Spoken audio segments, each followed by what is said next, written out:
She made it through 2 different names, 3 different shows, and too many weird haircuts and languages to mention, but Jodi's slash and finally met her end on Sunday's episode of The Walking Dead, The Ones Who Live.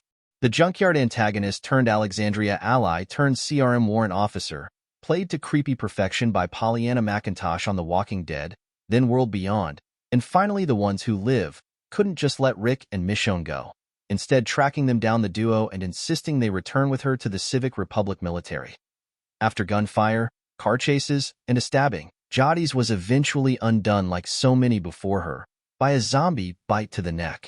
In her last moments, the warrant officer thought back to her annual meetings with former Flame Father Gabriel, played by Seth Gilliam in a surprise return appearance, and told Rick and Michonne the location of the dossier she kept on them so they could destroy it and finally be free from the CRM. Unfortunately for Jodi's, Michonne promised to destroy much more than that, vowing to take down the entire CRM as well. Hey, win some, lose some, am I right? Entertainment Weekly spoke to McIntosh to get the full scoop on Jodi's last stand. How and when did she find out about her character being killed off? What went down on set during filming her death scene? And what is Jodi's lasting legacy? Read on for answers and insight. So I know that from the moment you took Rick away on that helicopter you knew you would be part of this story, whether it was in a movie or a TV series or whatever, and it took a few years to get there. But when and how did you find out about Jodi's untimely demise? Pollyanna McIntosh. When I first came onto set for The Ones Who Live and got to hang with Andy, and he very democratically said, "Oh yeah, so how are you feeling about your death?" I was like, "Oh cool. Yeah, good now that I know for sure it's happening." Co-creator Scott Gimple, as you know, keeps things very close to the vest, and I think that's just as it should be. But Andy being an exec on this one, he was privy to a lot of information. So I was really glad to hear that from him because that felt right.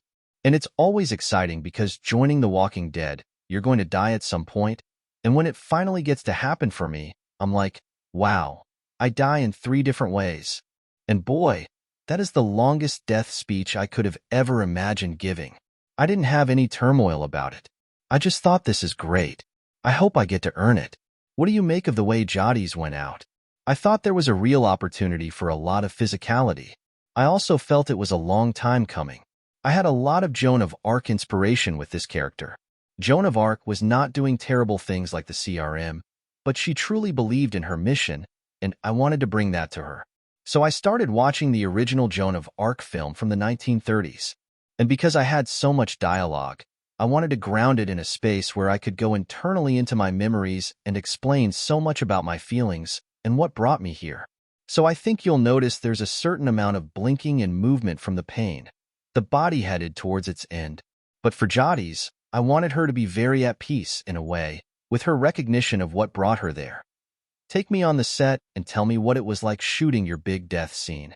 It was emotional.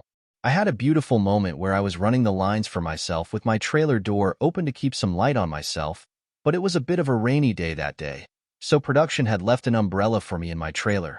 I popped it open, and I immediately remembered the red umbrella from the episode when we attacked Alexandria, and it got stuck to hold the door open. I remembered the sweetness that I had with the actor who did that with the umbrella, and how chuffed he was to have that umbrella and to have a key role in the whole thing. So many memories came to me.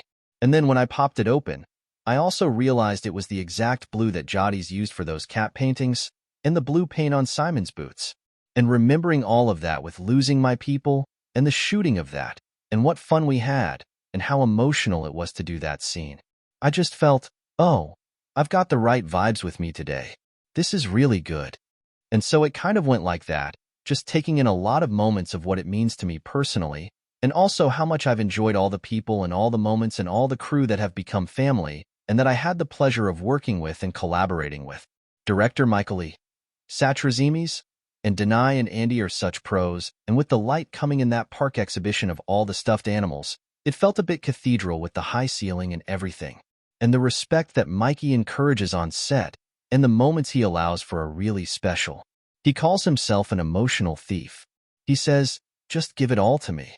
And he really gave me that space, and so did Denai and Andy. Why do you think Jodi's has this change of heart and tells Rick and Michonne to go destroy the dossier? She had a moment of clarity. Gabriel had told her who she was, and she finally believed it. She finally believed that her purpose was to hand it over and to let these people live. She still hoped that they would leave the sea arm alone, but by the end of that moment when Michonne says, "No, we're going to go back and we're going to destroy them," she's at peace. She's done her best. And that prompts her to remember a time when she didn't need to think about these things, when she was an artist. What do you think Jodi's lasting legacy is? She's been all over the map in terms of hero or villain. So where do you think she ultimately lands after everything? I think it depends entirely on your perspective.